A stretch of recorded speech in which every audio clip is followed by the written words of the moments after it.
Оқушылар қол көтеріп айтуға болады. Ал аяғын айтады. Қандай сөз шықты? Зат есім. Зат есім. Жақсы балалар. Бүгінгі сабағымыздың онда тақырыбы қандай екен? Зат есім.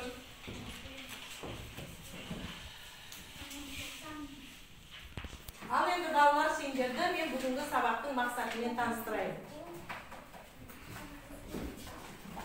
Балалар, бүгінгі сабағымыздың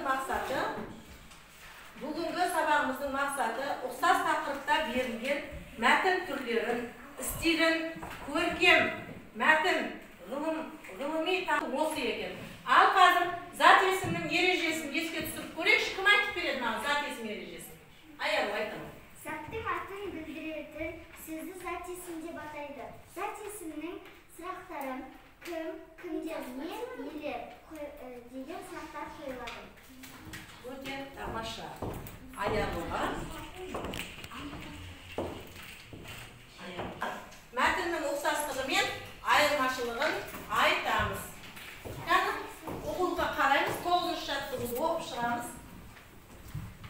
Дайын. Сурет туралы айтылған. Бірінші мәтінде құмға салған сурет деген қара сөздермен жазылған. Ал екінші мәтінде өлең сөздермен жазылған. Өте жақсы. Енді суретші ата мәтінінен зат есімдерді табамыз.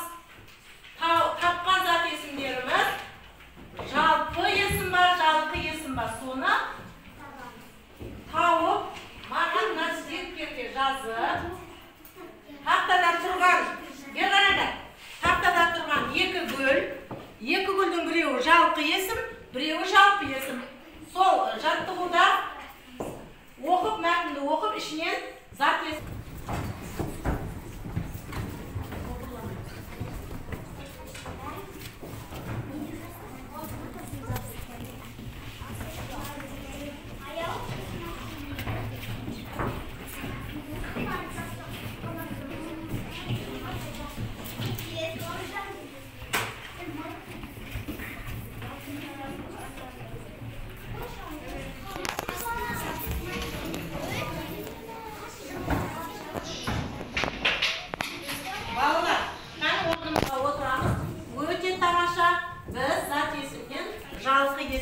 Жалпы есімді ажыратып, әр нені көбелекті өз гүліне қондырдық, е?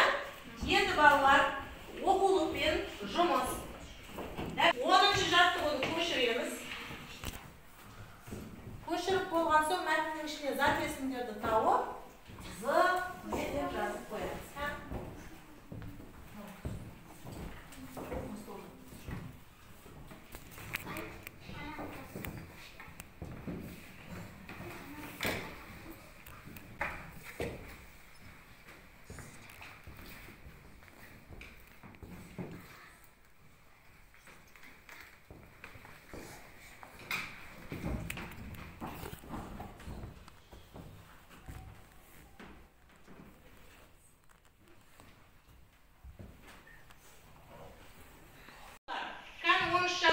Мәтін орындап болдық па? Кім айтады? Осы мәтіннің ішінде зат есімді кім маған атап береді? Ал, Гүлсезім. 10-шы мәтіннің ішінде зат есім, мүсін,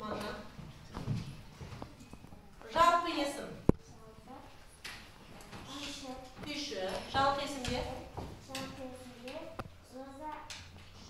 Роза бағланы. Кім айтады? жалпы есімге әнші, жалпы есімге Бибігүл Төлеген. Өте тамаша. Ал енді балалар зат есімдерді жалпы және жалқы есімдерін ажыратты. Енді барлығына бір ұялы телефон беремін. Осы ұялы телефон арқылы сабақты жазып көрсетесіңдер. Аттарын жазасыңдар, сосын өздеріңнің ойларыңды жазасыңдар.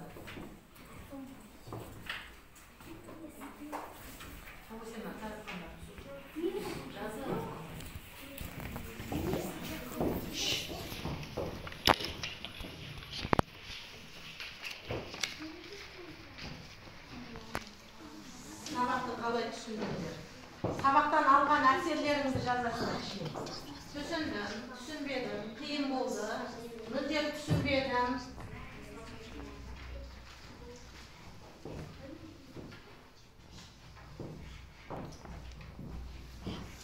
Atlarınızı yazılı unutmayın. Telefonda oynatkan. Olsun yarım telefonda yazılan kartlarını ben açık vereceğim.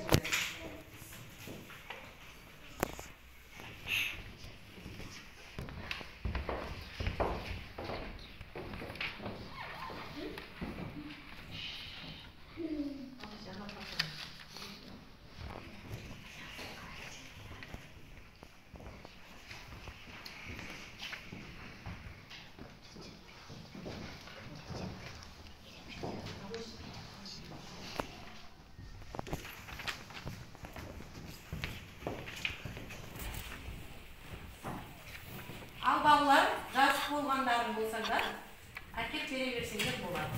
Біреуден алыспаймыз. Өте тамаша. Жақсы.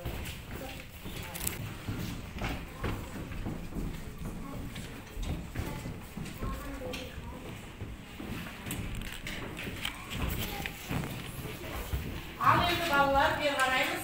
Сабағымыз осымен аяқталды. Сау.